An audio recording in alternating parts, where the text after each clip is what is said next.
I've done in years because it'll be the first gig back. Is it actually your first gig back? This will be the first gig back. Wow. Well, go on.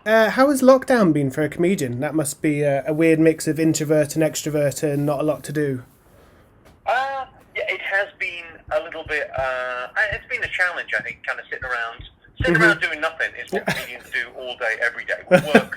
We work sort of 2 hours maximum. So the sitting around during the day was pretty easy to adjust to. Yeah. But the kind of the lack of gigs it's kind of hard. You realise, I suppose a lot of people have realised this. You realise how much you love your job. Yeah. Yeah. You know, if you work in an office, it's like that thing of like you go, oh, I enjoy the work, but actually, no, you enjoy the social life. Yeah. People and going out, and I think that's part of the reason I'm so pleased to have these gigs in is it feels like the end of this sort of purgatory. It feels like, oh right, I get to go out and actually do some shows. That would be great. Because it's such a scary, confusing, 6 months of life. Can you make that funny? Oh, I think there's an awful lot of funniness. I mean, it's a weird thing, isn't it, where you go, it's the complexity of the situation that means you're able to joke about it. Because obviously, a lot of people have died, and that's awful. But there's going to be an awful lot of comedy around the political responses and the different ways countries dealt with it, and also what we all did in the lockdown. There's quite a lot of mundane, everyday, observational stuff to be done about how we all cope with lockdown. Yeah. So there's going to be a ton of stuff about COVID-19. I also think there's a bit of a desire from people to laugh about sort of what's going on, to kind of, because I think comedy at its best is very good at processing things. Yeah. And I think that's really what's going on here, that we need to process what's happened, because it's so unprecedented. I had no idea they could shut the world. But it would appear they can. Some more successfully than others, but yes. Well, yeah, but I mean, it's like, I mean, Dubai sounds like it really took it ludicrously seriously. And Well, as a result, it's kind of opening up a little bit sooner. So yeah. I mean, there are success stories, I suppose, Dubai, New Zealand. Stuff like in America, though, it's just a horror show, isn't it? I mean, is that something that you can kind of riff on? Is Trump I think I would definitely talk about that when I go there. But I think if I go to Dubai, I'll talk about Dubai. I mean, some of the other ones have been sort of extraordinary. New Zealand was good, Dubai was good, and Sweden's been really interesting. Like the idea they just locked down, and that seemed to work almost. I mean, it's a bizarre thing and everyone was guessing. So journalists obviously had a great time because journalists have the gift of hindsight. So all these politicians went, I don't know, we're locking down or we're not locking down, and the journalists kind of went, oh, that's the wrong decision. Yeah. But half the world thinks you're an idiot no matter what you do. Yeah, that's very true, yeah. So you mentioned about more Dubai-focused content. Is that something you do for a lot of gigs? Yeah, I think if I'm going to travel, the joy of travelling as a comedian is partly, being a tourist and having to look around, but it's also, you're a tourist with a mission. Yeah. So you get to, you travel around a little bit and you chat to people and you ask them what's going on, and that seems to be the thing that you go, oh, right, okay, that all makes sense. And then I guess the idea is, you do that on stage, and people, recognize, oh, I'll go a couple of days early, I'll look around, I'll talk to people about what's going on. Will it be socially distanced gigs when you come out? Do you know? Is it back to like normal seating? In Dubai, it's going to be a socially distanced gig. It's an enormous venue, so Yeah. we're going to, it's a huge venue, and what we're going to do is do 2 shows and just half the capacity.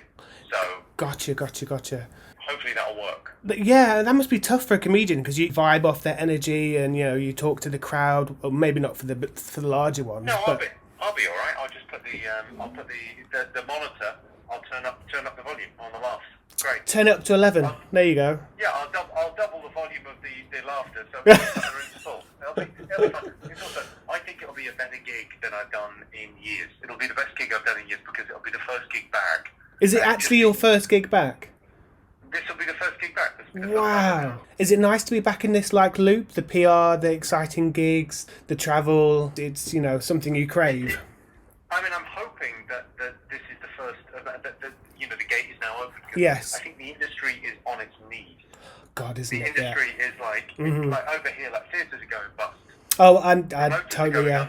Yeah. And you go, it's the promoters as well, that like they take huge risks on putting on gigs. People never thank the promoter because you kind of go, well, they made the money out of putting on the show. It was always going to sell well. The amount of shows that don't sell well. Oh, exactly. Yeah. So they've got to, they've of taking a risk, and they're, hopefully, pays out, this small thing, but it's the first of many. In the UK, nothing's been open for months, so Yeah.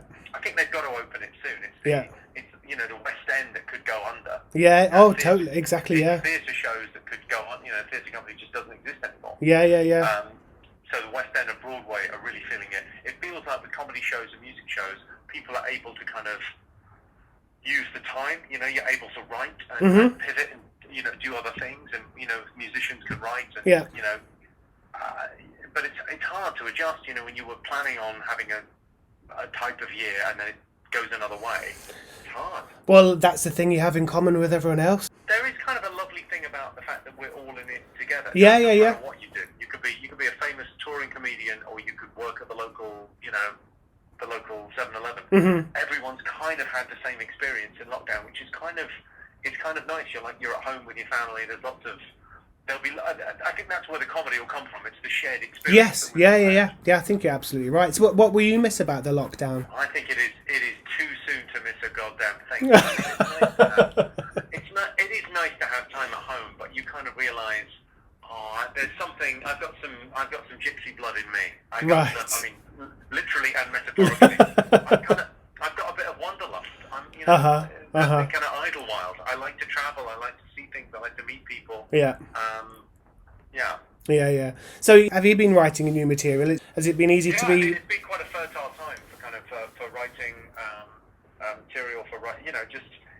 It feels like it's a nice thing to do, to have a bit of a routine in the day and sit down and write. And to have it's a weird thing for an atheist, but a former Catholic atheist. But I've got quite a Protestant work ethic. I like. Gosh. Any other religions you want to squeeze in there? So it's called Terribly Funny, the 2-night tour you're coming out with. Is that part of a larger tour, or is that just specific for Dubai? Oh, yeah, no, that's like it's maybe a 400 or 500 day tour. Holy moly! So it's a pretty well-oiled machine. Yes. But obviously there'll be lots of new stuff going into that. Yes, but of course. New material. You won't have seen it before, and it's very much it's me. Yes. So people know what to expect. You've seen me on YouTube, or you've seen me on Netflix. You know what kind of jokes I do, what I'm about. It's more of the same, and I think I'm getting better. I think there's a weird thing with, like, no one ever really talks about that, but like, because you're growing up in public as a comedian. But I look back at my early stuff and go, I'm funnier than that now. I like it, but I'm funnier now. Quantifiably funnier now. Yes. 20% funnier, and I will be 25% funnier on the night in Dubai, because I think the audience is always like the 12th man. Like, you go, it's that thing where you go, what are they bringing to the party? Yeah. Well, lots of energy, I would imagine. Lots of pent-up energy. Exactly, yes. Yeah. Well, good luck unleashing it, Jimmy. I'm very excited for the people of Dubai and for yourself.